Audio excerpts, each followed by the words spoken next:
Mic check. Testing, testing. We are about to take a look at the reading, writing, filling in the blanks practice number 10. Let's take a look down here. Now, with the reading here, quite a few are actually vocabulary. So that means you're going to need to read a little bit. Like the first one, right here, right here. We're talking about blotchy, jumbo, tremendous, and mediocre. What kind of change are they talking about? They're talking about change that takes place in somebody's lifetime. Okay, so who are they talking about? Edison. I know who this person is. I'm not sure if you know who he is. Hopefully, you know who Thomas Edison is. So they're talking about some type of change in his lifetime. And when we're looking at these vocabulary words, to be talking about this person, do you think they're talking about little change in his lifetime or a lot of change in his lifetime?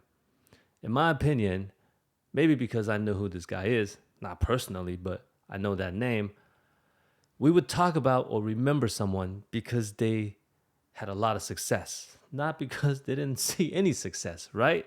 So I'm assuming we're looking at jumbo or tremendous, because jumbo and tremendous mean a lot. Blotchy and mediocre is almost the opposite, like not a lot. So with these two options, jumbo and tremendous, jumbo is talking about size, like literally maybe a big car, or is it McDonald's when you have the jumbo size? I think it's McDonald's, right? Jumbo size. It's talking about the size of the French fries. You know what I'm saying? So jumbo, nah, not that kind of change. Tremendous change. You might have known the answer right away because it's a collocation as well, but reading it, you can also eliminate the options. So I was using vocabulary here. All right. Next, same thing. This one is dealing with reading. Also collocation. So let's just go with collocation first and then read to eliminate the options. There are only two words here that can go in front of cities. That would sound good. I would say partial cities and entire cities. And they don't mean the same thing. Partial means a piece of it, entire means the whole thing. All right, so what are they talking about here? All right, so they're saying electricity was a novelty. Novelty means like something limited. Only some people have it. Okay, they said back then when he was born, electricity was a novelty. Only some people had it. And by the time he died, what do you think? If when he was born, only some people had electricity, what do you think would happen? What do you think happened when he died? Do you think only partial cities had electricity? Because that means nothing happened since he was born and since he died. It was the same thing. Partial. Nah. Entire cities. That was what was different. When he was born, not many people had electricity. By the time he died, everybody had electricity. Okay? I hope that made sense. Next one here, grammar. Grammar. So when you see these type of words, right away you can see we're looking at tenses. Present tense, past continuous, present continuous, future tense. We're looking at tenses. All right, so if we take a look right here, is there anything that gives us a clue to the tense? No, nothing, right? Nothing here. It's just one sentence, no verbs. So we have to look around. Well, first of all, this is talking about his life, past. He died. He presented. So everything is about the past in his life. And we have one sentence as past tense. But if you say we're going to, it means not anymore, right?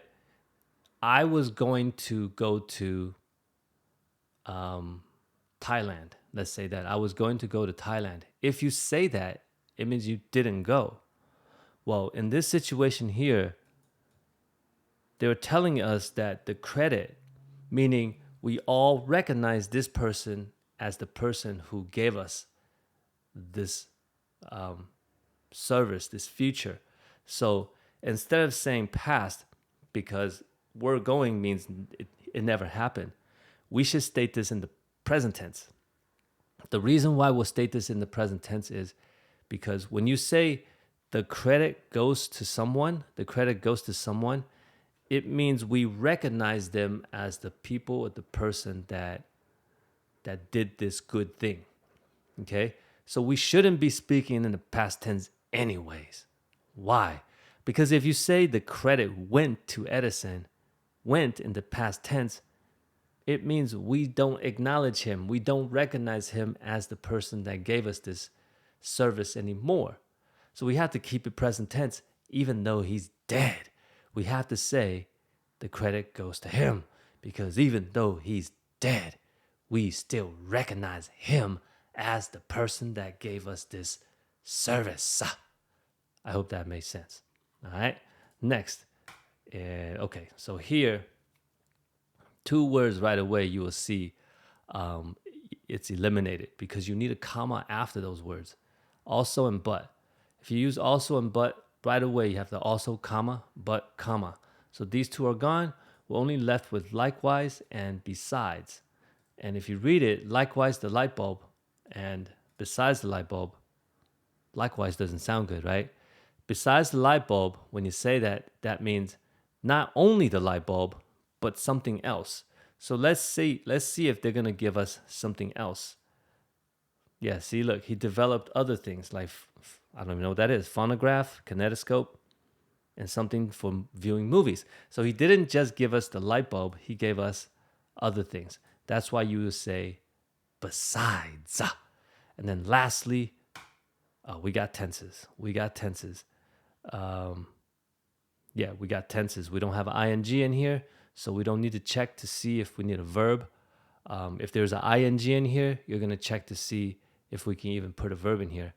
But all of these are verbs, so guaranteed we're putting in a verb. We need to check what tense we are talking about. Okay, and in here, no clue. No clues in here to establish the tense. So we need to definitely identify who this person is and see if it's still talking about Edison. It's still Edison. Okay? Everything about here and about Edison is in the past tense. Do you know why? The reason is because he's not alive anymore. He was born in 1847. He's not here with us anymore.